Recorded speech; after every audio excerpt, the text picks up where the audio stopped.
What's up, everyone? Seth Miranda here, Last Ex-Witness. If you're watching this on YouTube, then you probably already know who I am, because how else would you find this channel? What you might not know is that I launched a Twitch channel, twitch.tv/lastexwitness, and it's pretty much just a live talking to the camera, pulling up some stuff on the screen from photographers I think you should check out, work we want to share, even pulling stuff off my walls to share some vintage things you might not know that I've created, or some even old photo gear you might not even know existed. So check it out. There's a bunch of highlights put together that were actually clipped from people who've been watching the channel, so maybe you'll get a feel for it. And if you like, just hit follow. It is free. And if you want to hit a subscription, you don't have to spend money there either. If you're an Amazon Prime member, you get one free Twitch subscription a month. Feel free to use that. Otherwise, I'm not asking for $1. I'm just trying to make a healthy photo community. Alongside this Twitch channel is also a Discord channel, which is just a group of ever-running chat rooms for gear talk, photo sharing, critiquing each other, asking random questions whenever you're stuck on something. Maybe somebody has an insight. It's just putting together all these different perspectives and viewpoints with all this experience, ball it all together and get a bunch of wisdom out there instead of all the information and trolls just eating away at our souls here on YouTube. So check it out. Let me know what you think. Write a comment. I'd love to see you on Twitch, and I'll see you guys soon. Old stuff. I love this one. I fucking love this one. I processed Polaroid emulsion into the wood of a violin. It took on the wood grain. I had to sand down the varnish so it would show the whitest wood that I could find. Because the way Polaroid works is it's see-through, and it's actually working on a white background. So anything that's white in an image is actually 100% see-through on the emulsion. Yeah, this was a good one. It's actually hanging on my wall, broken as fuck. You guys, you know what? I'm gonna grab that really quick. Hang on, I'm gonna see if this thing is broken to shit. Hang on, I'm gonna show you guys. Hang tight. Oh, I'm not gonna reach this. There's no way. Let's see if I can do this. Oh, I got it. It's stuck to my wall. Oh, wow, this thing is destroyed. You guys ready for this? I haven't even taken this down in 7 years. I haven't taken this off my wall. It's covered in dust. All right, here we go. Here we go. It's aged really well, though. I'll say that. This is why you let Vanessa clean my stuff. Vanessa's got a lot on her plate. Okay, here we go. Ready? So there it is.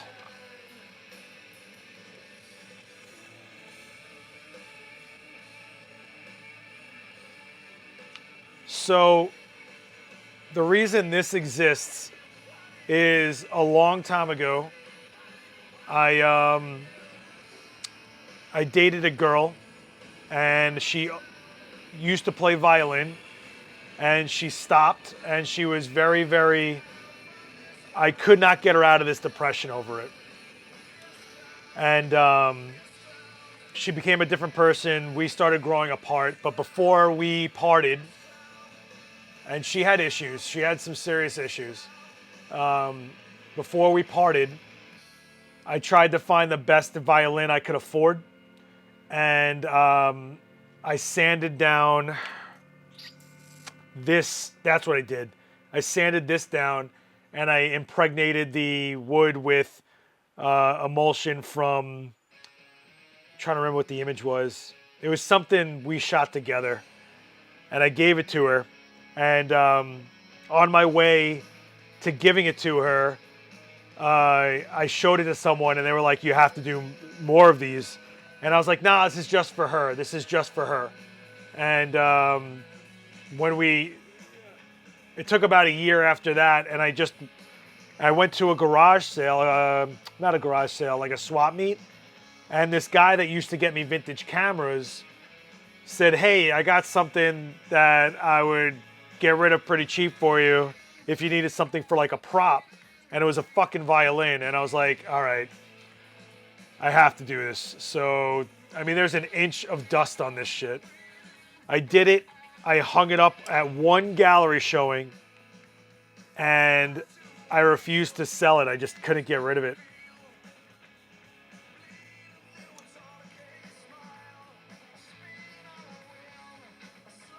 Did I sign this? Oh shit, I signed it. Check that out, guys. 2010. So I must have dated that girl like the middle of 2008, I guess. This was when I had a really bad tag, by the way. Yeah, 2010. And this is something I think a lot of Instagram kids are going to get to, is feel what it's like to have in their hands something they had in their hands a decade earlier with their signature on it. Hey, would someone mind clipping this whole violin part? I'd really appreciate it. Or any of the stuff with the prints, if you could clip this one, that would be cool.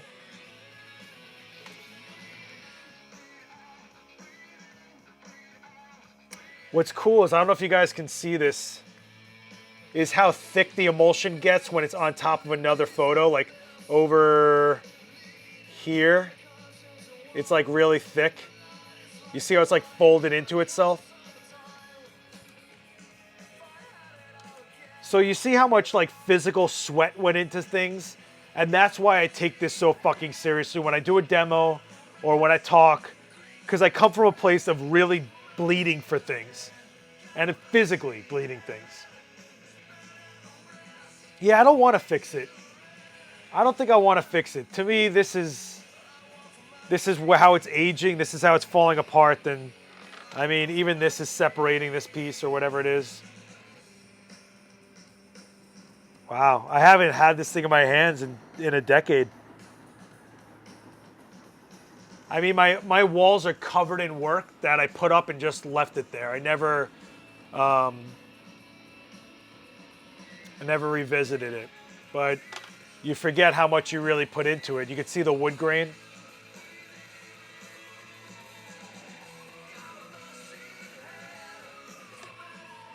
Yeah, I really miss doing this stuff. What sucks is the film that does this is gone. This was Polaroid 669. I actually have a memorial to Polaroid film on my thigh, tattooed on my thigh, and it says, "Rest in peace 669," because this was the last film that could do this. Even the Fuji stuff doesn't do this that well. Not even close. Wow.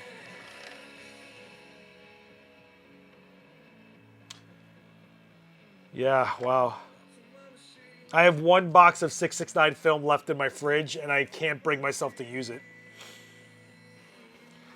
If I didn't have to take my pants off to show you the tattoo, I would, but it's totally a memorial. Can I lift up my leg? So yeah, this is my Polaroid tattoo with "Rest in Peace 669" on it. And it's the Grim Reaper telling me he's going to see me real soon. What's funny is 669 is not even a one-step Polaroid film, which is why it has that fat tab. But when I was getting this tattooed on me, the 669 just looks like a white frame border, and he was like, yeah, it'd be cool to like sign it. And I was like, all right, cool. This was done by Tommy Helm. You might know him from Ink Master or Tattoo Rescue on TV. He's my buddy and longtime friend, and he blessed me with a really nice piece back in 2009. So, oh yeah, look. Hey guys, that's me. That's actually me when I was like 19 shooting for the magazines. Can you see that? That's tiny Seth right there. There's like no tattoos on me. I think I was like 15. Jesus Christ. That's tiny Seth right there. And that goes to show you, everybody was shooting from the other side, and I was like, nope, I'm going from behind. Fuck that shit. Leaning over that rail. So that's tiny Seth. Wow, I totally forgot about that. That's so funny. And that's Van Homan, one of the best street writers in the fucking world. Oh, check this out. So this shot, can you guys see that? So this shot, you ready for this? You ready for this? Let me see.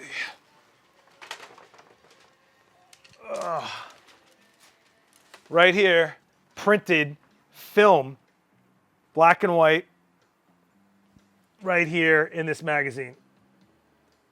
So this was one of the coolest things ever. Of course, we almost got arrested that day because I actually think that was a federal building, if I remember correctly. And this is another thing I'm trying to show you is that everybody would have jumped the fence. We nail gunned all this wood to the building, and then we just went riding. And everybody else was like jumping in there and going to shoot from down here. I shot it from the keep out sign because that to me was the interesting point of it.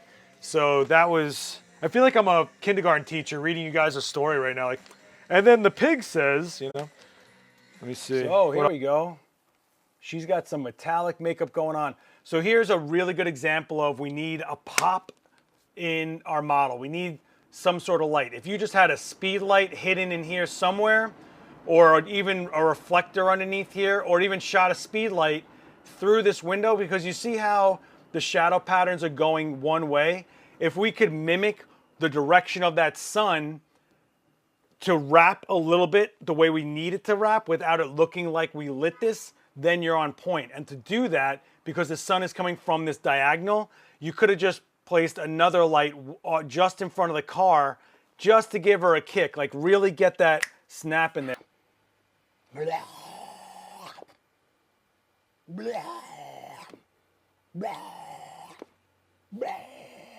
Look at how different it looks printed. That's the film. That's the actual slide. This is how they printed it. So talk about profiles. Profiles.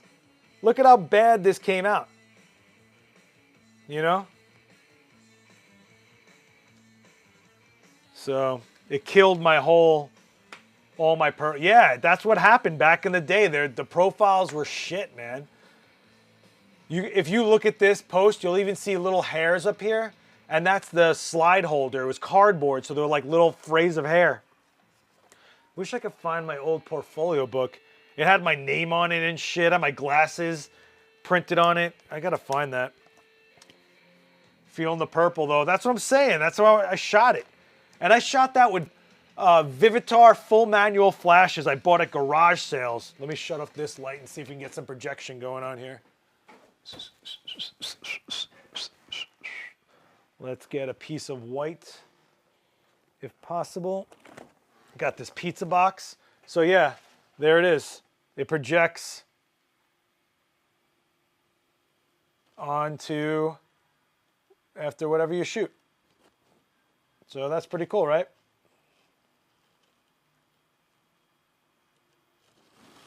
Not bad for like a little tiny thing in your pocket, right? Look at that.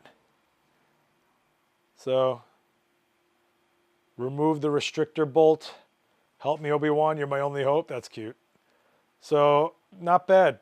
So if you want to show a group of people your photos, you can kind of do that with just this little guy right here. Oh, projector. Oh. Okay, so we're doing this, kids. We're doing this. You ready for this? First up isn't a book, but it's super special. I bet you're going to clip this. Okay. This is very special to me, and it's very special to photographic history, and it's for adults only. This is a collection of what were at one time illegal BDSM, kink, pinup that you had to mail away for. This is from the 50s to the 80s. So it was all like, oh man, I hope I don't wreck these live, but so it's like all bondage stuff from that era. Oh, these are super naked. I can't show these. But I mean, this is what some guys would have to mail away for these prints. And these are all film prints. And the styles, the styles and like the fashion styles and the, right? And all the apparatuses, like they had to make these apparatuses, you know what I'm saying? I mean, look at these styles. Look at how crazy. This isn't a costume. This actually was from that era. And you guys see that number on the bottom? Do you see the number? Let me know if you can see the number. So the number on the bottom is written on the negative by a grease pen, and then based on what people ordered in the mail, they just went through a catalog and grabbed it. So this is 1304. This one's 1404, right? And this was all, hey, what's up, Impoverish? Whoa, that's, ooh, I can't show you. Whoa, can't show you that one. Oh, boy. But I mean, all of these were like illegal back in the day. And look at this one, color. Color. Is this the same photographers that shot Betty? Could have been. I mean, this, oh boy, whoa, whoa, whoa, whoa. I know Vanessa's like, I want to see these now. I'm coming over. Shit, come on, there's got to be one I can show. I'm trying to find, all right, maybe if I put my finger over this, but like girls getting whipped and stuff, like this was totally illegal back then, you know? So these guys who were in these clubs would actually mail away for them and they'd come in these envelopes. They had secret code names, all stuff like this. But this is my whole collection, and it took me a long time of tracking stuff down, working with dealers that know who I am. And I traded my daguerreotypes away, which were stupid of me. But I always thought that this was really amazing. Because look, girl on girl was illegal. Illegal, guys. This was not legal. So to get these was like crazy. And what's weird is you see, I got these from different vendors all over, like, not all over the world, all over America. And even though I got them like miles apart, the same models pop up, the same men in them pop up. It's kind of crazy that like there was like this circle of people that, whoa, shit. But I mean, look at this, right?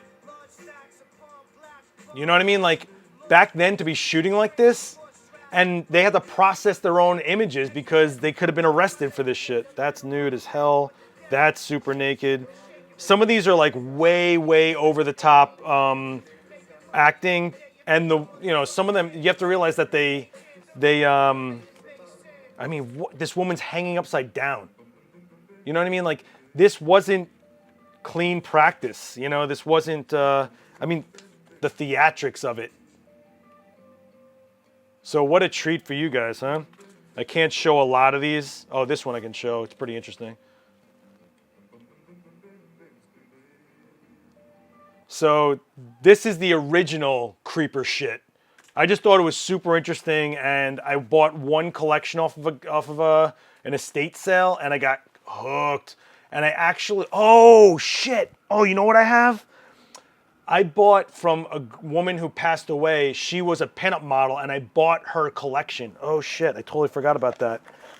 Oh, I know, where the hell would it be? Is it right here? Tell me it's right here. I'm gonna freak out. Get the fuck out of here. Yo, you guys are in such a treat. You ready for this?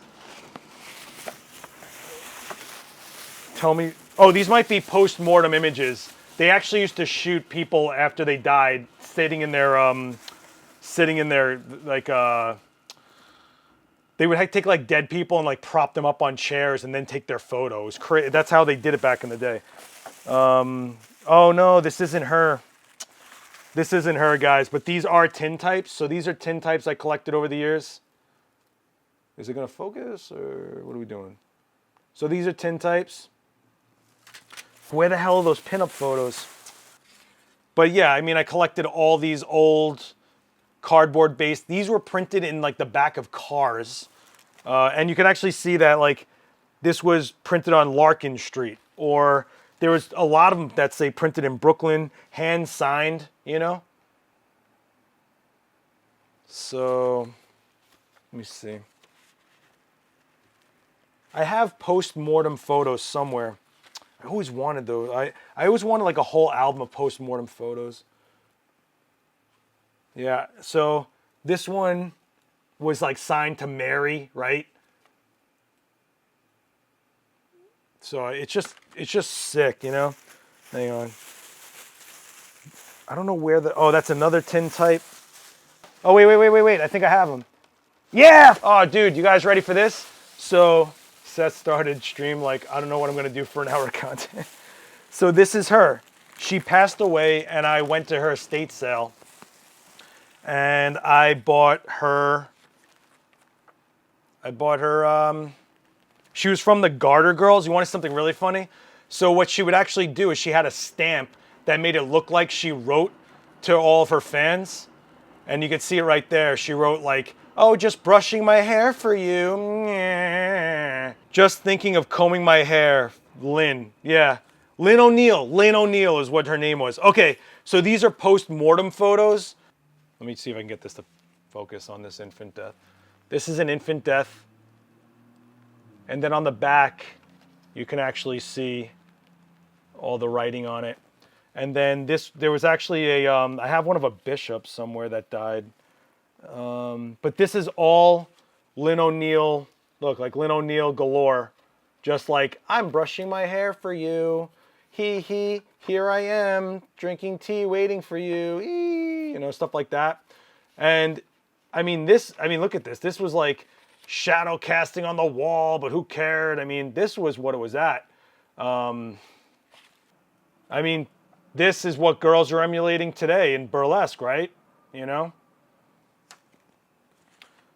And, oh, there's so much of her. There's just so much of her. I bought all of it. You guys want something really crazy? No one's ever seen this either.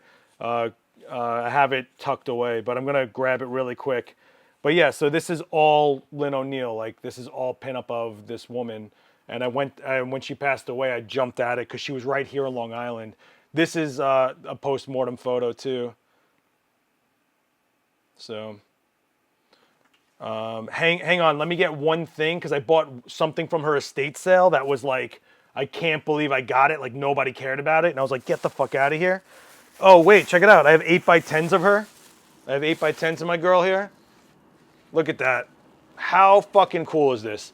Think about it. This was in someone's darkroom going through trays of chemical. Oh, that's super naked. Holy shit. But, I mean, come on.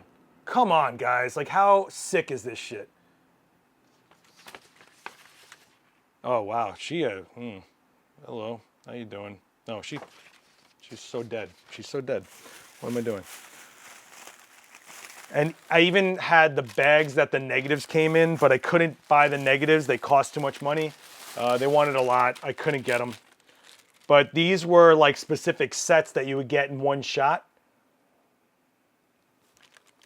I mean, she looked like, what a woman seizing life. I can't imagine. And now think about this. When these were shot, who would have thought I'd be on something called Twitch beaming to people through a freaking living room in Brooklyn? You know what I mean? Hang on, I'm going to show you guys something really cool before I cap this out. Okay, so forever ago, Lynne O'Neill had her own sort of lingerie line. And this is the Garter Girl garters. And this is hand painted and it's dimensional. And I don't know if you guys can see that it's dimensional or not. But this is all airbrush. So I totally got this. Nobody bid on it. I totally just snaked this shit. I really got to get a frame for it. I really need to. Oh yeah, and then on the back, you can see the watermark of the printing. You know? So this is Lynne O'Neill. You guys can probably research her a little bit, but I think this is some of the coolest stuff. And to me, this is real. Like, this is, you know, she wouldn't have existed on her level without the photography end of it, right? And there was just such a handmade aspect to this woman's life. The photos, the lingerie, the styles, the modeling. Like, no one was modeling like that. She had to come up with like these gestures and these movements. So that was really cool. What I wanted to share with you that I think you're going to get a kick out of. All right, let me put these away. Oh, okay, wait. Before I let these go, check this out. This is a hand watercolored rotted print. This is watercolor on black and white. And I'm pretty sure These are not Native Americans. I think this is like white people. So that was pretty crazy. And I have so much stuff like locked in cases here that I can't remember what I have. Oh my God, look at how creepy these kids are. Oh, I got another thing I'm gonna show you. Wait. I'm gonna grab something off my wall. You ready for this? This is one of the only ones that I framed, and I'll explain why. Hang on, check this out. Watch this, hang on. This I thought was super cool because you always see little kids in these old time photos because that's what you shot, right? I even have a photo album from a family, and it was all when they bought their first car, which was like a Model B Ford or something like that. So it was like a big moment for them. They're sitting on it, they're like, hey, we bought a car. This is a picture of a kid on cardstock, but he has a cane. Like, is this kid a polio victim? What happened? Why does this kid have a cane? And I always thought it was like the craziest thing. It's shot on the street. It wasn't in a studio. It wasn't set up. Like, I always thought this was the wildest thing. So what I want you guys to do is tell me what you think. What do you think the story is of the cane? I look at this image every day. It's like right on it's on a part of the wall that I can't miss. So what I think is it's not his cane. Look how much taller it is than he is. Like, maybe he's holding his father's cane. Maybe he got polio. I mean, who knows what's going on? So I always wonder about that. I had to frame this. It was just crazy thing. It's just one of these moments. You know, you go to these flea markets and people will sell these by the boatloads for like pennies. And, you know, nobody knows who these people are. After a while, all the images look the same. And I would always buy them by the box. And you flip. But then this one, I just couldn't get off of it. It's just so cool. It's just, I mean, how cool is this? Where is it? How cool is that? You know? And the tonality of the print, really cool. Okay, so you guys ready for this? This is my Mamiya 645 AFD, which could have a digital back to it. And this is what I shot for IKEA with. I shot this, so this can have a digital or film back. I never got the digital back for it though. But yeah, so medium format film, kids. I wasn't too psyched on the lenses for this system. I think that they just fell soft a little bit. They weren't really my kind of thing. So that was one of the first film/digital cameras that existed right there. And then I switched over to, just for fun, I got my 500 cm right here. I have a bunch of T-Star lenses for it. And, you know, this is like the real deal, you know. And what's cool is it got customized with these follow focus levers. Yeah, this was a beast right here. Let me see, hold on. Yep, there we go. Medium format right there, right? Yeah, this is the Naugahide's coming off a little bit. This one I think is really cool though. This, if you shoot landscapes, is cool. I used to shoot BMX with it. I can't find any of these images, but this camera, Horizon swing lens. It actually rotates the lens. Let me see if I can get this slow down. I forgot how to set it. Oh no, it is on the slow. It's on a 60th. So you would get ready, and we used to shoot tables at weddings with this. There's actually here, can you guys see that? This is actually a bubble level, because if you weren't level, it would actually look like this rather than a panoramic, which was fucking strange. Oh, is there film in this? Hang on a second. There might be film in this. Nah, no film. So I can actually do this then. You guys can actually see it wind. Right? And then So like this would be like the length of your shot on film. I remember eating up film with this like crazy. And look at the viewfinder. I mean, this viewfinder is like bubbled out, you know? I wonder if that would be cool. Can you guys see that? That inside there, let me see if I can get it. There's the bubble level, that circle in there is the bubble level. So you would actually know. Noblex camera is very similar. It actually is the same camera. These are Russian knockoffs.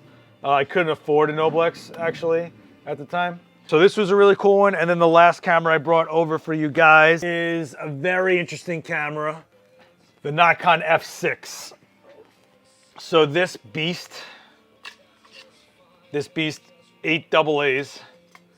And what this camera was special for was it was a film camera during the time of the digital switchover, and they made the interface feel like a digital camera. Like all your settings were on an LCD screen in the back. This was magnetic, so you'd actually flip this down and you'd have all your buttons here.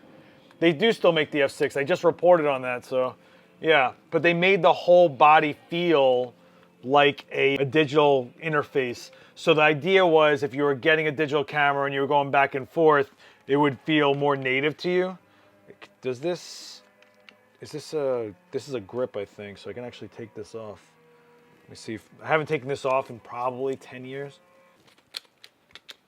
So that, and then there's all the pin connections. There's the pin connections over here.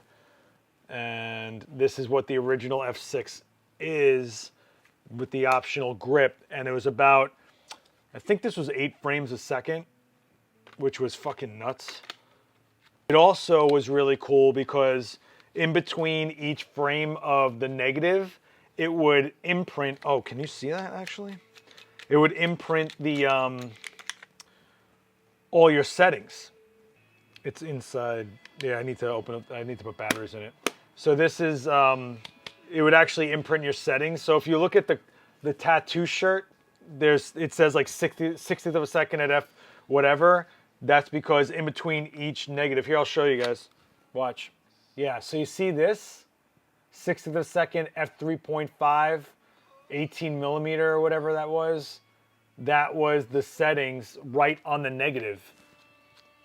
And you could have it or not have it, but I always kept it on there, and I always printed full frame. Like every time you saw my work, you saw the sprocket holes, you saw exactly how I framed it. I hid nothing. I hid absolutely nothing. So that's like your EXIF data, I guess you'd call it. So this was such a great camera. But my favorite camera probably in the film area was the F100. It was a lot easier on the budget, and I mean, it was light, it was small, you were flying around with it, it was just great. But this camera, man, like what a...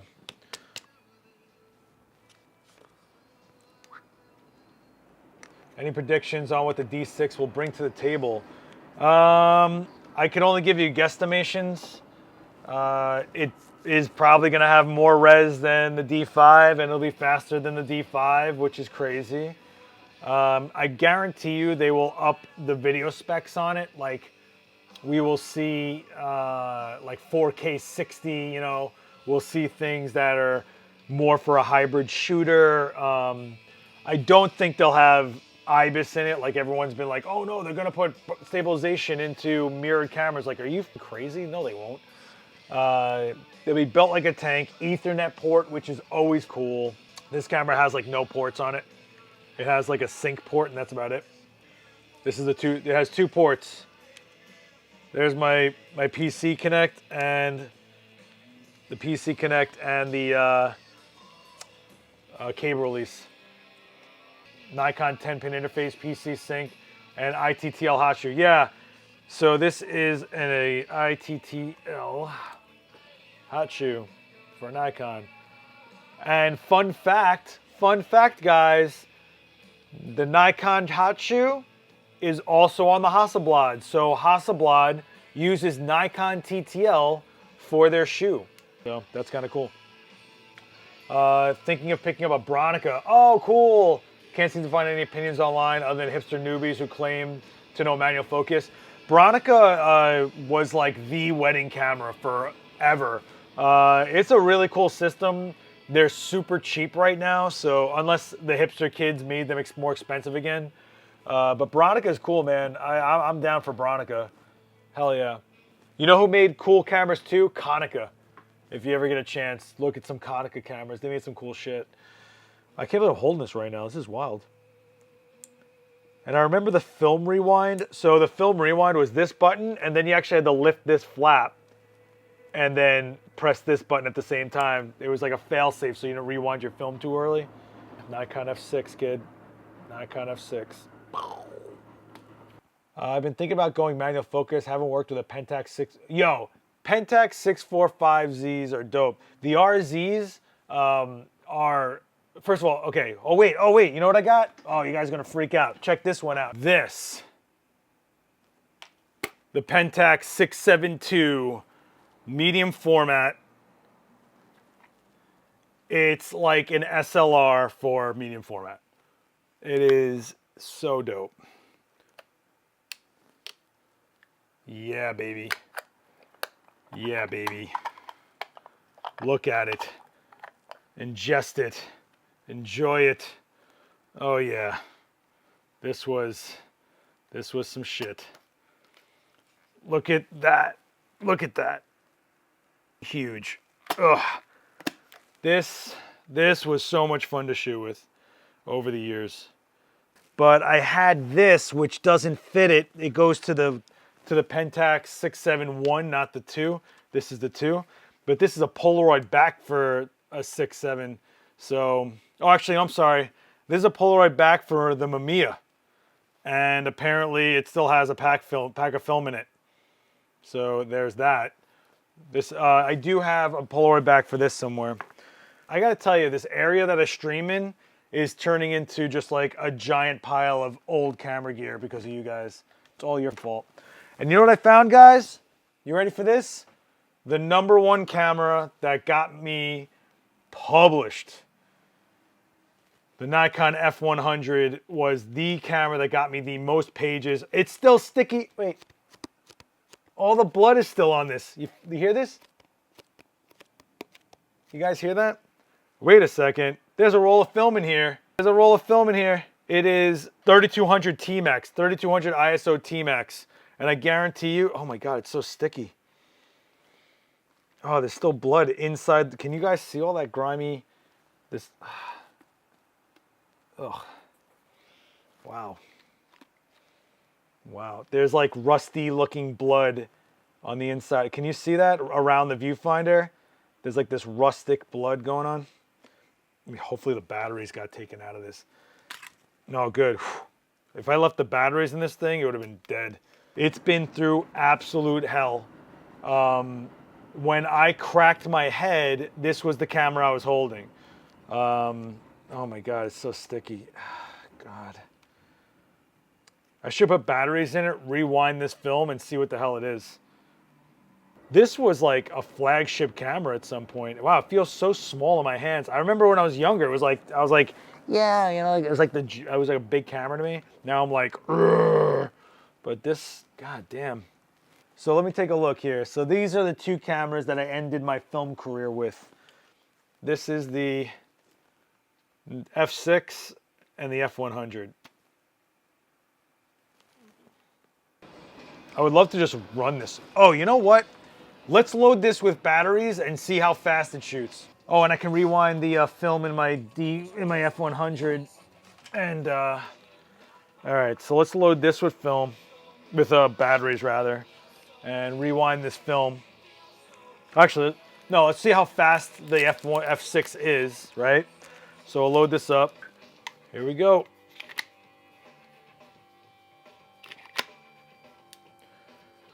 It powers up. Oh man, these batteries. 2 frames per second? Nah, 8 frames per second with the multiple batteries. So this is 8 frames a second. Can you guys see the mirror?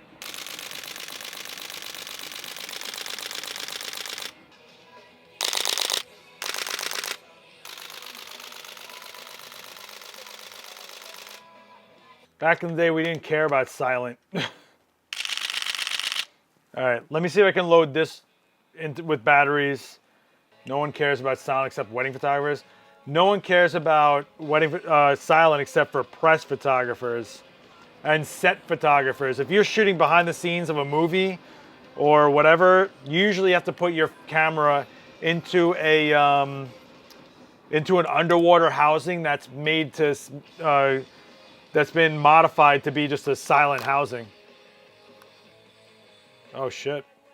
It's only half the roll. It's only half the roll. Well, this film is probably like, God, 12 years old. So I'm sure it's just toasted anyway. So I'm just gonna rewind it. See. You guys hear that? Oh, it's having a hard time rewinding this film. Might be jammed. Do you guys hear that?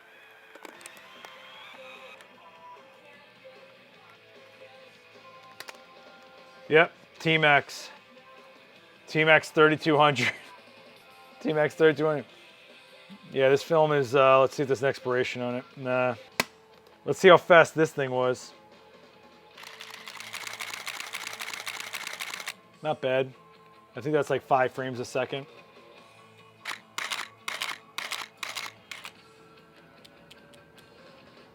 Oh, it's on, let me put it on manual.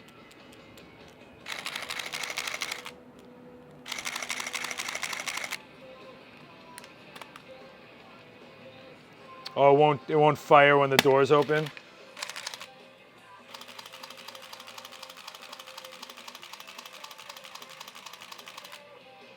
Yeah, you'll never, so now when people take photos, like they hear a shutter, but they don't hear the motor pulling the film, and it's like it's so interesting, right?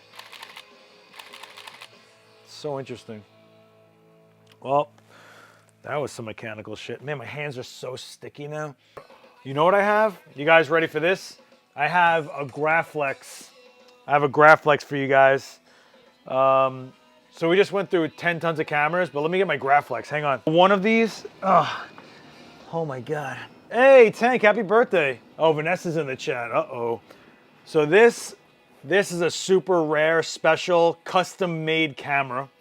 We'll talk about this in a second. This is a Graflex. So Graflex, what most people don't know, look how filthy and dusty it is. But what people don't know is, see this bump right here? That is the secret opening. You push that, and boom. So a lot of people don't know how to open these cameras, you know? This was a special one because I bought it from a public school. Right there. And then when you pull this out, right? You get the bellows, you have, this is the sport finder, like this is the viewfinder, right? And then you actually have tilt, so you actually unlock it, and you have shift and tilt. Let me see. Oh, and this one was the special edition because it wasn't just a pull-out hood, it was a full enclosure. Oh yeah, oh yeah. So you didn't have to worry about, can you guys, if I do this, can you guys see in there? That's upside down and backwards. Like, hi, hey guys, woo, hi guys. You guys see my hand? Hi guys. And then you could actually remove the lens and shutter altogether, opening this and opening this and opening this. And then right here is your shutter and lens right there in one shot.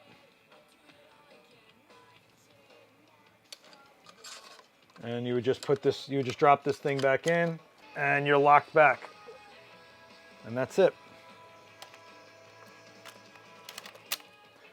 You push this back in, you get that back down, and you push down on these right here, and there you go. 4x5 in a box. Now this is a super, super rare camera. Pay attention, kids, because this one's gonna be tough. Polaroid a long time ago made a camera called the 110. And the 110 came as the 110, the 110A, the 110B. The 110B had a really good light meter in it. This used to be a 110B, and then it was transformed into a 4x5 camera. So this is a Byron, a large format system that you could also make into a medium format camera. And this is with the Rodenstock, yeah, the Rodenstock lens right there. Very sought after. And you can actually see the designs on the bellows, right? This, you can't buy these. You know, this guy had to make them for you. So he took a 110B camera that I had. He helped me modify the top, and then he finished the rest for me. What you would do is you would actually have to set your feet distance ahead of time to get the focusing down, and you would actually use this knob to dial it in. It's a cool camera. I tried to sell it in the past, but people just didn't know what it was, so it's still sitting in my collection.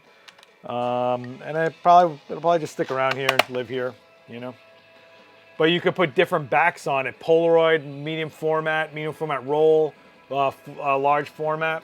This is something you guys will probably never see anywhere else. Patterns and then fill them in. We're just gonna get sculpted on her. So I keep on going to grab this camera because it's a Nikon also, and one day I'm just gonna rip that out of there. Okay, so I'm gonna use an A1 as my trigger. Flare from this, but let's see what happens. Why? Oh man, I did exactly what I said I was gonna do. I grabbed the wrong camera. You see that? I'm a schmuck. I went to go shoot and I said, I'll just grab this Nikon that's standing here. Meow, meow, meow.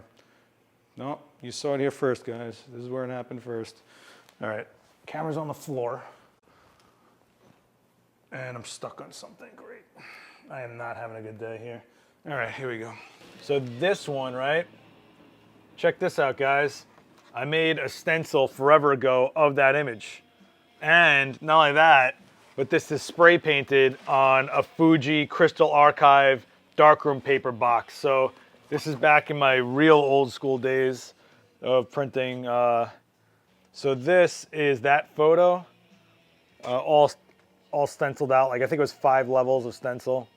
I just thought it was cool that it was on this Fuji Crystal Archive paper, matte 16x20 Super Type C, which is kind of nuts. And I mean, that's how much pride I have in how long my career has been going, because who else has stencils of their own shit painted onto freaking 16x20 color darkroom paper boxes of boxes they printed themselves? Like, come on, Fuji Crystal Archive, man.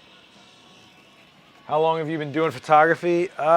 You know, I try to clock it all the time, and I basically just tell people I'm just shy of 20 years deep.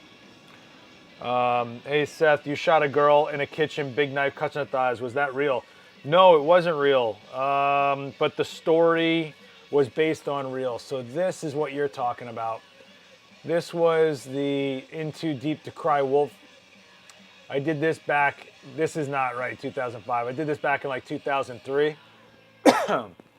And it was a sequential thing of a girl who was bored. She used to cut herself a lot.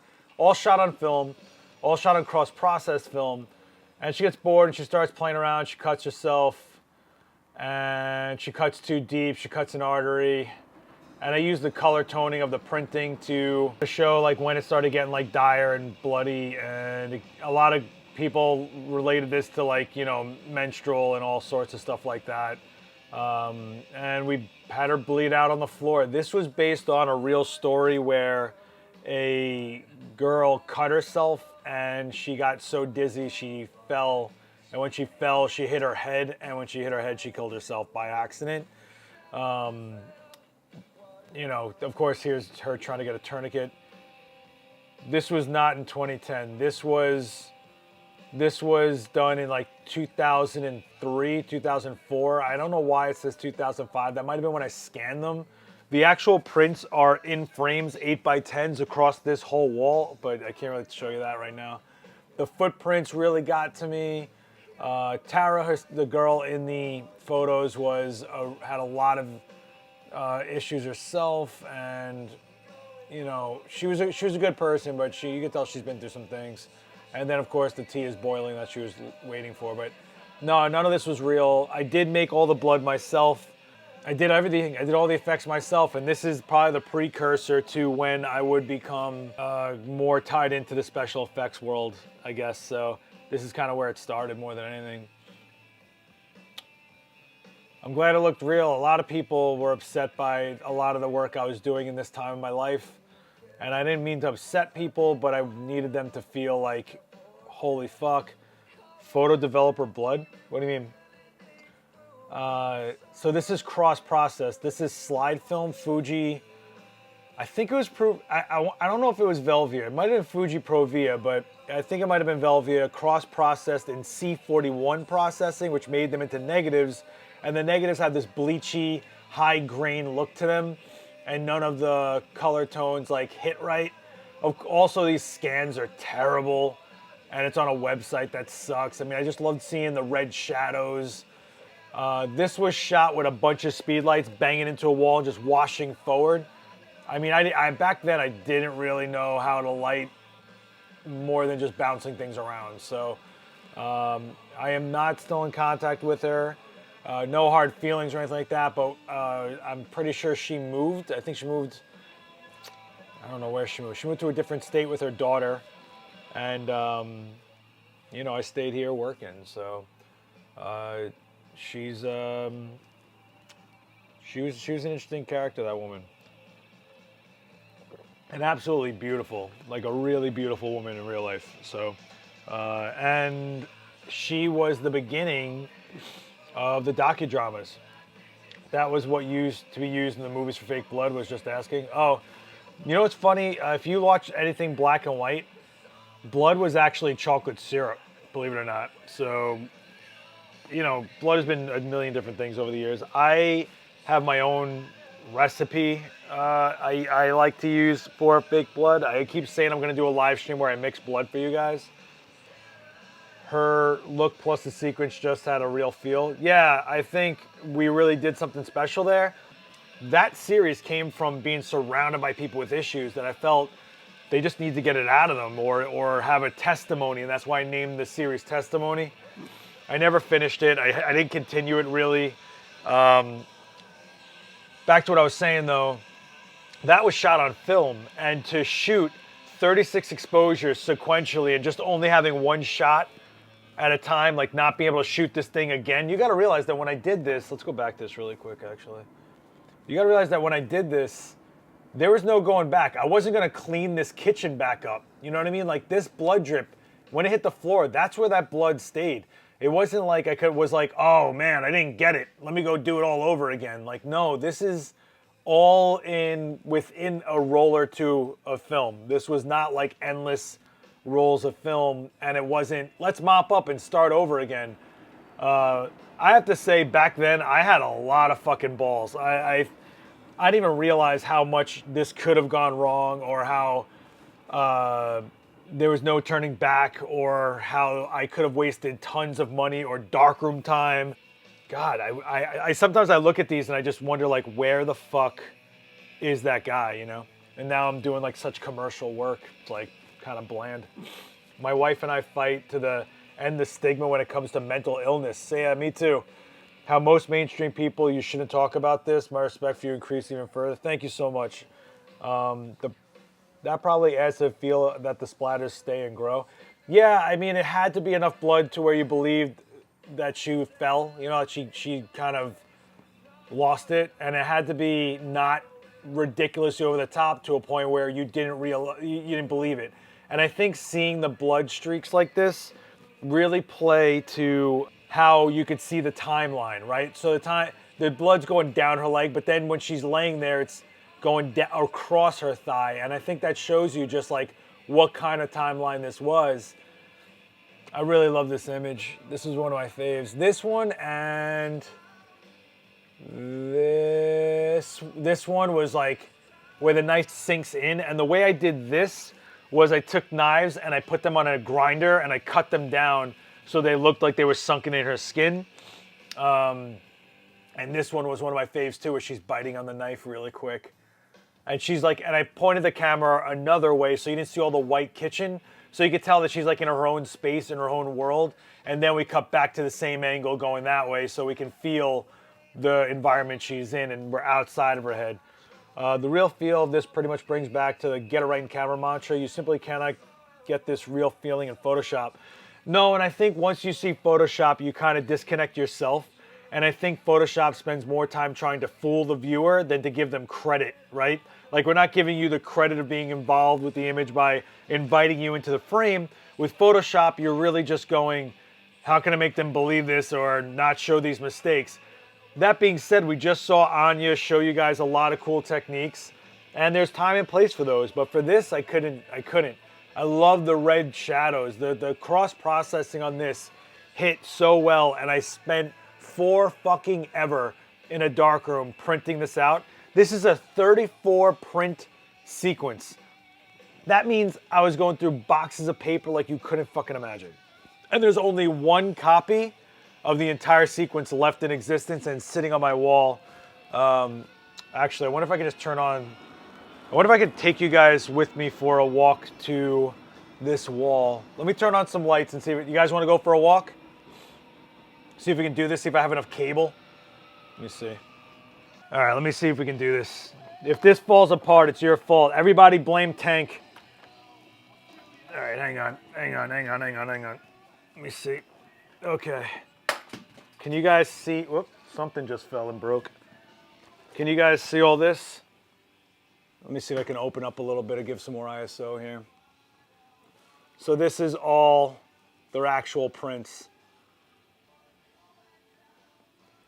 So you can see, like, they were all hand printed. And this is how big that mass looks when it's all 34 of them. Let me see if I can give it some more ISO here. So that's really her. That's really these prints. All right. Ugh. Okay. Something hit the floor, so let me just see what broke here. Go. Here we go. You ready? Oh my God, open the box. What's in the box? What's in the box?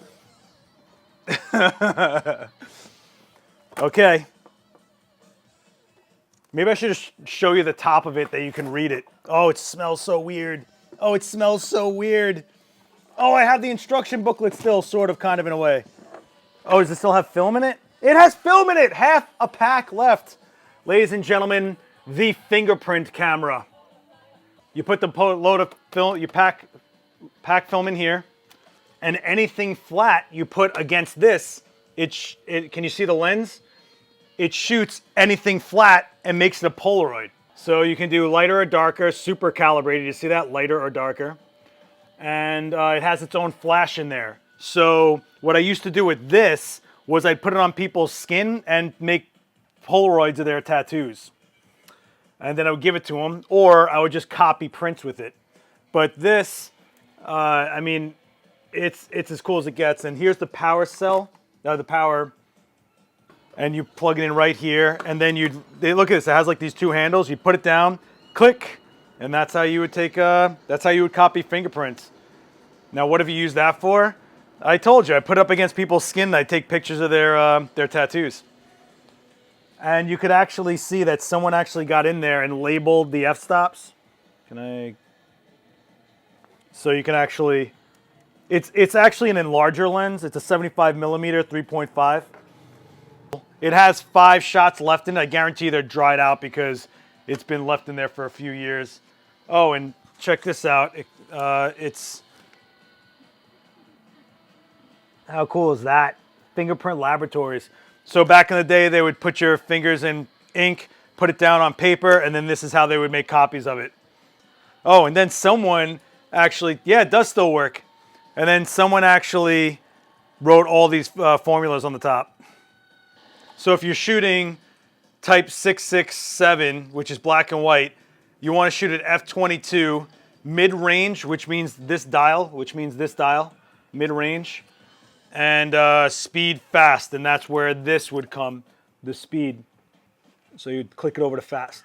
So yeah, this is one of the coolest things ever, and no one really, so people always went after passport cameras, and I thought this kind of stuff was cooler. All right, if I die, tell my mom I love her, and tell Vanessa she can have my violin. Oh, you guys hear that? So it's charging, the power is on. Let's see. Okay, so based on how much I do lighter or darker is how much power it needs out of that flash. So I'm doing lighter, if I do darker, and then let's see if it pops. Shield your eyes! Oh, you hear that? You guys hear that? That's the thyristor or capacitors in the strobe charging up. It's been a while. Oh my God, it's like a screaming banshee. You guys hear that? All right, here we go. How cool is that? And just so you know, it was only calibrated for this distance to be in focus. So anything stuck in here or anything beyond here wouldn't be in focus. It was only set for this distance. I haven't dug this thing out in probably 10 years. Probably easy 10 years. I love that it says Polaroid in that top corner. It's Polaroid. So it's got a Polaroid. It's essentially it's a Polaroid back. It's just a pack film back. Let's see if I can take a picture of something flat like my skin. Let's do that. Let's see. If I'm using, what am I using? FP100C. So that's I'm gonna guess that's kind of closer to the F8 range, right? So I'm gonna go in here and I'm gonna click this over to, actually it's super expired. So that means it's probably got no ISO going on. So I'm gonna open this up all the way. I'll give it I'll dial it one stop closed. And I will do darker. Actually, let's do midway, but just to be safe. And then let's go to film speed. We're gonna go super slow. And now we need something to put this on. I'm gonna do my stomach. So let's see this eyeball right here. Let's do this eyeball. Let's see if this works. I can't believe I'm doing this right now. Oh, that felt funny. Oh, that felt so funny. Nah, I didn't feel anything. So let's see if it does this. And there were models that had timers in here. Like after you pull this, you'd set a timer and it would be for a minute. And then it would, once you rang, you peeled this. I'm gonna say that since it's so old, let me smell this on. I'm gonna say it's gonna need like 2.5 minutes to process. If you guys don't know what peel part film is about, this is actually your negative and this is the actual print. So this is number 6 on the pack. You can see right here. And then this is actually all the acids that started in this pocket right here. It goes through the rollers and squeegees it down the entire print and negative. Now it's processing where it's light tight. Then what you do is when you peel this, this becomes your negative and then you have a print. And if you don't throw this part away and if you hit the back of it with a bleach bathroom cleaner and you just work this black off, you then get a negative. You have a 4x5 negative pretty much. So it's pretty awesome. Well, not 4x5, it's 2.5 by 3.5. That's a little known secret. I actually have a bunch of negatives I made from this kind of stuff. I'm peeling it. Hey, you gotta check it out, guys. It's an eyeball from my stomach. But you see how green it is? We did this together, guys. And then this turned into an unusable negative pretty much. It's too milky. But that's pretty cool. So we got something, sort of. What's gonna happen now is since this film is pretty wrecked, it's probably gonna process darker as it dries, which sucks. Yeah, it doesn't smell right. You wanna try it again? Maybe we'll try it a little lighter. Why did it go so green? It went green basically because of it's like a false solarization. It's actually the film failing to process because it's so old. When you solarize color, it tends to go greenish, and this is just like a false green. So let's spin this dial to way lighter. And I could even open up this a little bit. I think it's gonna be a little too much, but let's try this again.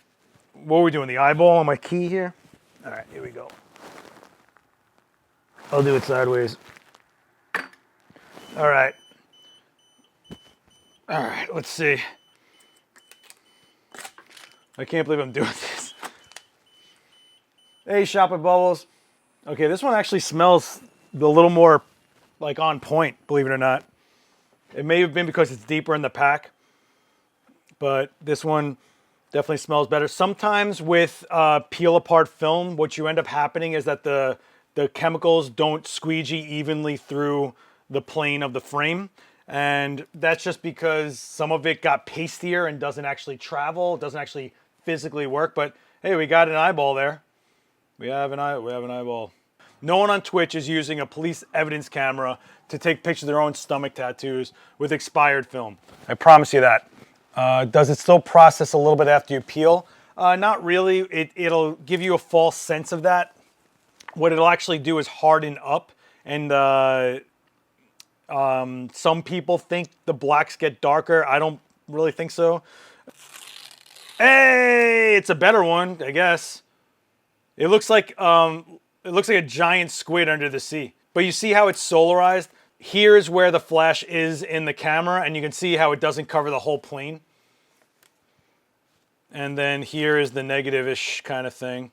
You can see how it's milky. That just shows you that it's like old, very old chemistry. But it is pretty solid. I mean, it's solid. So we went from this to this. So maybe I went overboard, right? Maybe we got to go in between. You guys want to do one in between? I'll dial it back. And what I'll do is I don't know if I should close the aperture down or not. Okay. All right, let's see if this works. Here we go. Once again. Okay. Just don't get shocked by that thing or get cancer from it. Yeah. All right. So what you have to do is pull the tail. Right? So this is complete garbage now. And then you pull out your image. I can't believe that thing still fires up. I'm pretty psyched. Goes to show you they actually used to make things with quality once. Who knew? Who knew? And who knew that this was taking pictures of like thousands of criminal fingerprints, and now it's taking pictures of my stomach in 2019. Let's pull this picture, and then I'll show you the other two, and I'll show you my favorite resin brick. Not bad. Not bad, not bad. All right, let's take a look at our journey. So this was the first one, super dark, right? Super, super dark, right? This is the second one, super, super light. And then this is the one we got today, just now. We did it, guys. We got a semi-decent image of my stomach eyeball on a key thing. Not bad, right? Let's see if I wonder if I can do my hand. You guys want to see if I can do my hand? Okay. This is not going to be flat at all, but whatever. Back in the 60s, my father had a Polaroid land camera, and there was some sort of fixer he rubbed on the prints. Yeah, this stuff. It was right? Did it look like this? And then you would rub this down the Polaroid. That was another type of film. That wasn't the pack film we're using today. This is from the Polaroid roll film. It was actually like an instant roll. The SSJ, or the JJS or something like that, used these. That was the second to last one. So let's try just doing my hand with this, because who knows if it's even going to come out. Let's see if we can do this. Here we go. You guys hear this? It's like screaming at me. It's like, all right, let's just pull this and see if I got it. Oh, shit. What do you guys think? You think I got it? This is a picture of my hand. Check that out.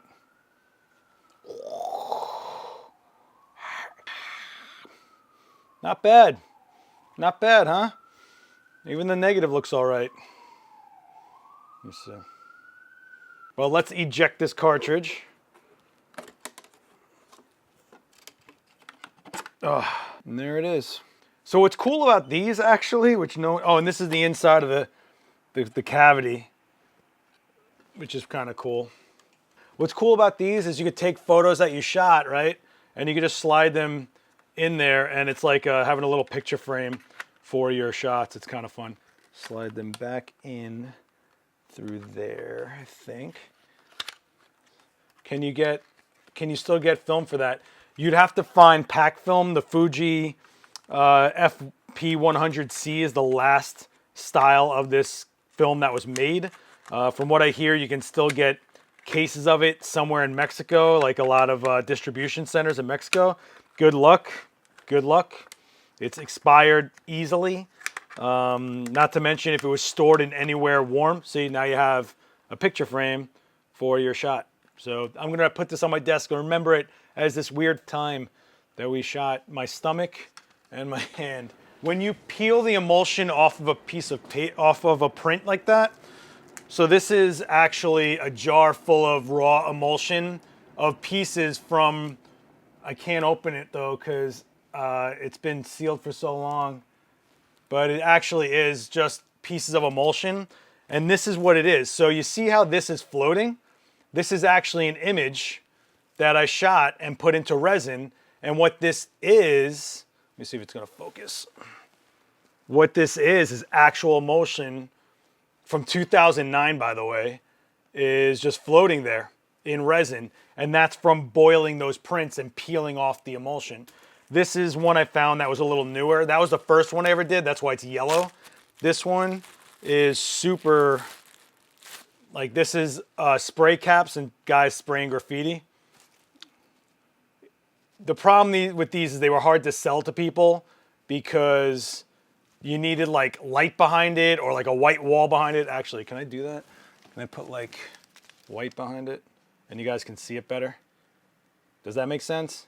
So it's like spray caps mixed with a graffiti photo, and it actually just sits there and suspended in resin. Yeah, so on my website, when I showed you guys all those resin pieces, this is what they were. I have a ton of them that never sold, so I don't know what to do with them, to be honest. This is cool. Did you ever sketch lines on the print before it dried? So that was a misconception. You really couldn't do that with this film. What you could do that with was SX70 film or Time Zero Polaroid film. Good luck finding that though. A ton of these. I have one with Louis Vuitton keys that I really like. Actually, is it over there? Oh, you guys want to see one that's like epic? You want to see like one of my favorite resin bricks I ever did? Hold on. Okay, here we go. Here we go. Okay. You're gonna freak out. This one was cool. It was the close tattoo shirt in resin with razor blades. So you can actually see that there's like razor blades behind the emulsion. And this white behind it, the resin separating from the emulsion as it was hardening. So I used to love making these things. People used to buy them from me all the time. And then just after a while, they just stopped. This was a dunny doll I made with just resin coated emulsion. So it just like looked like it was slapped, like it got hit in the face during a windstorm, carrying an antique key and a razor blade. So you can actually see some of my old photos, like the girl that was bleeding in the kitchen. So this is blood and resin and razor blades. And you can actually see her face is there and like the razor blade is coming out of it. And there's there's cherry blossoms in the resin. You see that? Floating in there with her. So this was one of the cooler ones, I think. This was based on my friend's divorce. So when I shot them, they were pregnant and now they're divorced. So I put a scissor cutting them apart. Let me show you this with white behind it. So you can see him holding her stomach. They're kind of kissy-kissy. The scissor is cutting them apart. But the locket is keeping them together with their daughter's name. You can see that says 2010 there. And then you can see that how deep it goes into the resin. They were both pregnant. Yeah, you're pregnant with your girl. Come on. You got to go through with her. And you can see the chain like wrapping and holding them together. Yeah, this is like probably the tail end of my gallery career, actually. I should have. Yeah, so this is how fragile are photographic bits in those blocks. Pretty fragile. It's like a jelly tissue. I don't know how to explain it. Emulsion is, think about it, right? You can scratch a negative. You can scratch Polaroids. You know, it's the same stuff, just when it's wet and malleable. I mean, look at how, let me see if I can hold it this way. You see how like paper-like it is? It's not photographic bits, it's actual emulsion. Emulsion is what film is. So this is one of my favorite, and then this is another one I got from that gallery show that didn't sell in Florida. So this was another cherry blossom. It was about, the whole show was everyone had to do something with cherry blossoms, I think. So this is that bleeding eye that I shot. Let me see if I can get this. Okay. Bleeding eye cut up into cherry blossoms, right? There's cherry blossoms in there. And then antique razor blades, like shaving razor blades in there. So this was one of my favorites. And I mean, I just think no one's really seen those for a long time. So one of the things I think we don't get to really dive deep into if we're starting out on our own, if we haven't gone to like school for this or really got into the nuts and bolts of what photography is, but you just picked up a camera and you're just psyched to go do some stuff, is you never learn about like who came before us, right? I have 2 degrees actually, BFA and Associate of Science in Imaging. And you know, I got trained into what photographers I should be looking at and stuff like that. So I wanted to pull over this. This is Richard Avedon. So I really love Richard Avedon. He's one of my faves. We've talked about a bunch. I think looking at Richard Avedon's images, you can tell what he's about right off the bat. He really loves seeing something in people. He really, I mean, this is the man himself. This is Richard Avedon, I think. I'm pretty sure he passed, which is such a shame, but of course, Avedon's known mainly for this one image. Not just this one image, but most people know this shot of Marilyn Monroe right here, where he was probably the only guy at that time who shot her at a moment where she looked lost as opposed to glamorized, which was a big... I thought it was important to bring up some photography. Like every time I meet a young photographer, they don't know some of the heavy hitter names that existed before them. And I think it's important that you do. He did, one of the things I grabbed from him was the dead catch lights and eyes. If you notice, a lot of his eyes are just very, you know, dead and just staring right through you. And I always loved that about his work. He was a little flat tonal wise for my style, but his moments that he captured with these people were just astounding. And he was just amazing. I mean, if you don't know who Richard Avedon is, I urge you to 1, research him, Google a little bit. 2, maybe check out one of his books because his books are phenomenal. I lost my Richard Avedon books years ago. I would love to get them back. Sadly, they're gone. They were great. He shot everybody, and he shot them in the most natural way possible. He looked at them for who they are rather than what they look like. And I think that's the next level of portraiture, is really capturing somebody. I mean, look at these amazing...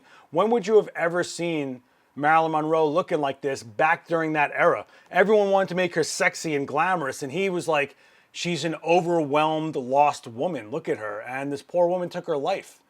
This is how we usually saw her, right? Like, ah! And he's like, this is the one that got him the most fame right here, was this one photo for just looking off camera. It's just a moment of Marilyn's life, you know? These are the people you're shooting, not the pretty faces, not the face value. You're looking at these people for more than that, you know? And Avedon was just such a master of this. I fucking love that this guy existed, you know? It's sad that he's gone. We aren't gonna have much, we can only have so much of the work that he shot. And it's all, you know, large format, stuff like this, large format. You can see here from the film holder, right?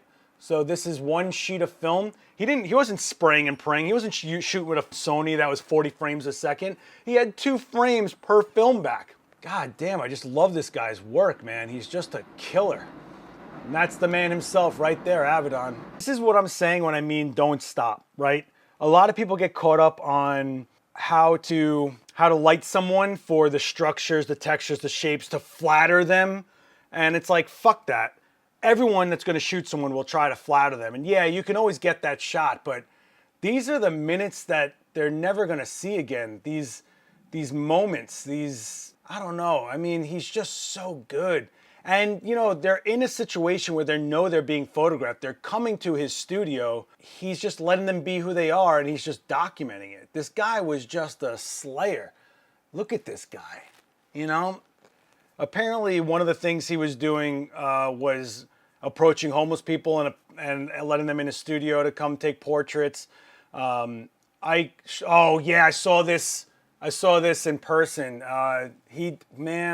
His James Baldwin exhibit that happened recently, like a year ago, here in Chelsea, was just phenomenal. Look at these moments. Look at these sections of life that exist, and now we're here talking about it. I've learned many years ago, you have 2 ears and 1 mouth for a reason. Listen twice as much as you speak. That's true, but I'm from Brooklyn, and I believe in everyone yelling at each other. That's why I make every one of my demos yell at me. I don't like quiet crowds. You know, I learned from you as much as hopefully you're learning something from me. So what you're seeing here was done on large format film, a style before anyone was doing these things. You know, what you see on Instagram is a lot of people emulating things fast, but this was him following the way he thought he should look at people, following the way he thought he should capture a real portrait. And I think every photographer that considers himself a portrait photographer has taken something from Avedon. He's such a powerhouse. I mean, look at that. Look at how much soul is just like through those eyeballs. Like I'm locked into this guy. I mean, look at this. Look at this. Look at this. Wow. God damn. And how many times have you heard that in a portrait they want to see connection with the eyes? And here he'd even include the eyes. But I can't stop looking at this guy. All the textures. Look at how amazing this is. Of course, this is also large format. There was 4x5 film here. It was just beautiful to work with. It feels to me like there's different set of skills that you need to get a level of comfort with your subject beyond the technical. Yeah, well, as photographers, we're kind of psychologists, right? We kind of need people to connect with us so they can connect with the way we're shooting, or get them to drop their guard so we can get into the human that they are and really capture that portrait. You know, a lot of my stuff looks stagnant because I'm shooting makeups instead of the portrait. But when you really get to have these special sessions, you know, the commercial work that I shoot or Dan shoots, it can be very vapid. It can be very sterile and be very just like, you know, one-dimensional. And it looks clean and pretty, and the light is nice. But to get a portrait, to have someone feel like they were allowing themselves to give themselves up so you could capture that, it says more than you could ever know. And I think this is what the generations coming up now are missing, is these ideas of what portraiture really is, as opposed to let me point a light and pray, or I need all these features, or let's throw a bunch of presets on it so it's always fucking golden hour no matter what. You know, we don't need that. This says so much more than anyone could know. And look at the size of these prints from film.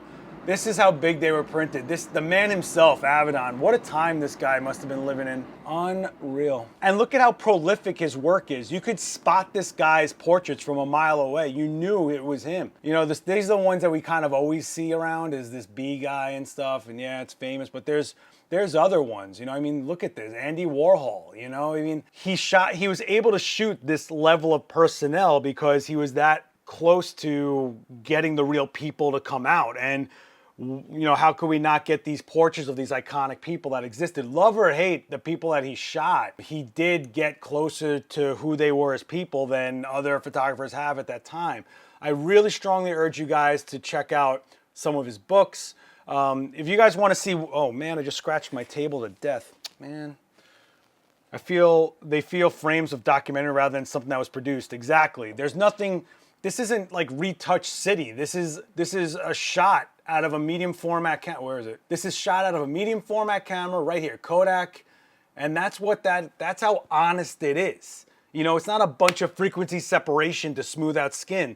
This was real portraiture, you know. And one of the guys that I emulated in my very, very early days was Glenn E. Friedman. And Glenn Friedman was where I started shooting from. You know, the Beastie Boys and all the skate photography and the super raw look at what it was to really document a subculture. And that's where I came from. Glenn Friedman really showed me that when I was a kid and I first started taking photography seriously, that there wasn't just the wedding photographers, the bird photographers, photojournalists, and sports guys. Like it really showed me that there's a place for guys like me that live in these grimy subcultures of punk, hip hop, BMX, skate, you know, going to hardcore shows and these moments. Henry Rollins' psychotic fucking eyes, you know, the Instaworld softening literally everything. Yeah, this whole idea of creating the images after the fact isn't photography to me. It's digital artwork. And listen, that's fine. If that's your aesthetic and that's how you want to shoot, fucking go for it. But for me, I'm all about what was really there. I want to see what really happened. I want to see that, this motion blur happening right there, that expression on their face, the fact that they weren't wearing any protective gear, they just didn't give a fuck. I mean, this is the filed out negative carrier showing me the sprockets, like just that raw look of what the fuck was happening. I mean, this is insane. And when I saw this, it exploded my skull. My fucking heart was just burning and I couldn't wait to get out there again and shoot. Get out there again and shoot. Get out there again and get everybody in front of me. Hey, what's up, Christian? You know, I could not wait to see where I could go with the people that were around me because I wasn't around during this era. You know, this is like the 70s and early 80s and stuff, or me, you know, and I wasn't around for this. But I was around for my era, which was, you know, the late 90s. And I was, you know, I was looking at these images like, I'm not alone. There's not just this clean-cut world of over-commercialism and boring fucking wildlife photos and shit like that. Like, I didn't connect with any of that. You know, I used Nikon my whole career, and all their pro photographers were these boring motherfuckers with vests with pockets. I wasn't that guy. And it wasn't until I saw this shit that I was like, all right, I gotta keep going. And it's all about your voice. You know, it's all about your point of view. And the technical will always come, but you have to stay true to what you're trying to put out there. You have to stay true to your point of view. And the success of an image is basically based on how many people connect with your image.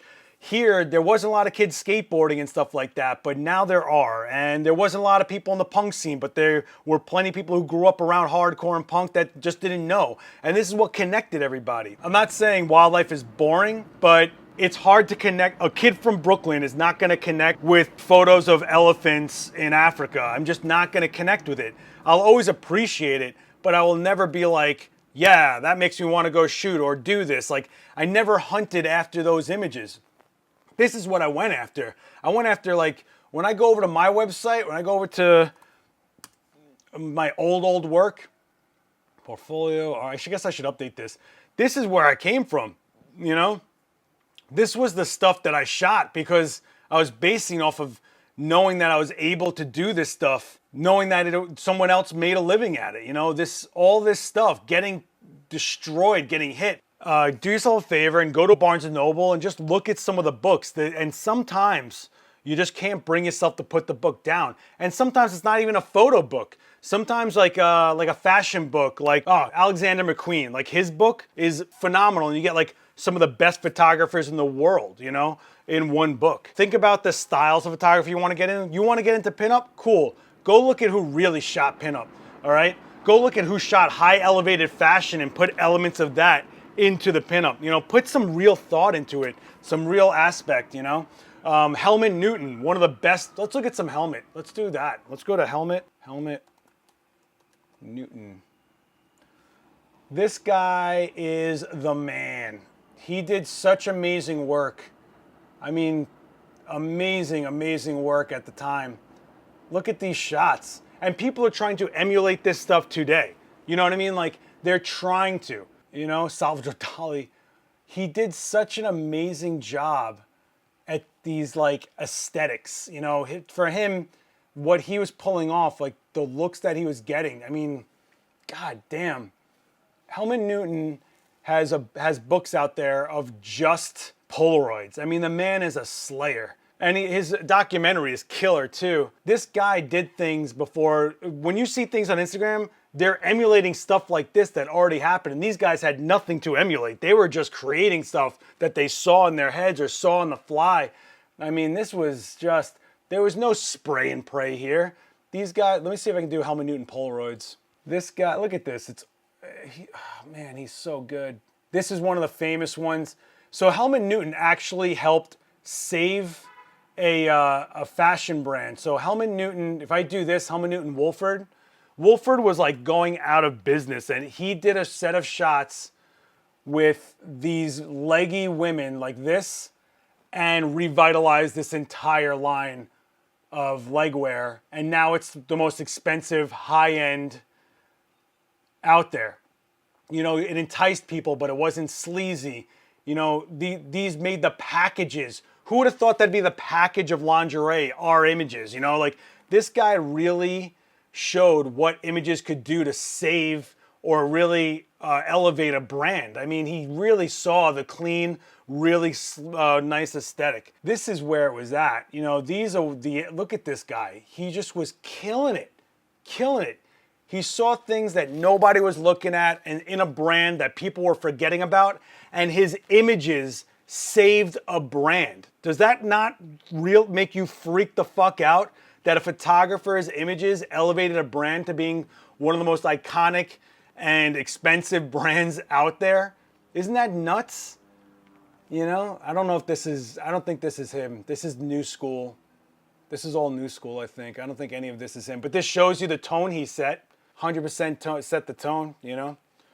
So that's my little lesson on that. So, you know, go discover someone that's been out there that you think connects with you. You know, look at how they journeyed through their career. Look at how they really worked hard to find their own point of view. And that's really what gets me excited about what's out there. Not the people that build followings, not these fake experts that think they know how to talk about lighting on a technical level but are completely wrong or haven't worked a day in their life. None of that. I'm talking about people that existed while the game itself was evolving, when there was nobody to copy off of, maybe paintings or other visuals, you know? It's really a matter of getting it technically sound, so it's like the most efficient way to shoot it, the way you want it, that it's not a mistake, that it wasn't lucky, that you purposefully did something a certain way, and you did it that way because you felt it was your voice and your point of view. You know, there's nothing better than a photographer that has a point of view that is, one, fresh, two, really gets you to engage with the image, or three, you can't really, even if it's like simple, it's simple for a reason. It's just like chefs that only cook with 3 ingredients, but they're all completely perfect. It's astounding. You know, your image could be about how technically good it is, or about this content and subject matter, and you can go anywhere in between that. But you really have to find your point of view, and that's the hardest part, is finding your style, finding your voice, all that stuff. You know, you got to watch where you're getting your technical information from, sure, but really get inspired by people who really made an impact in this world, like Helmut Newton and Richard Avedon and Glenn Friedman, Craig Stasick.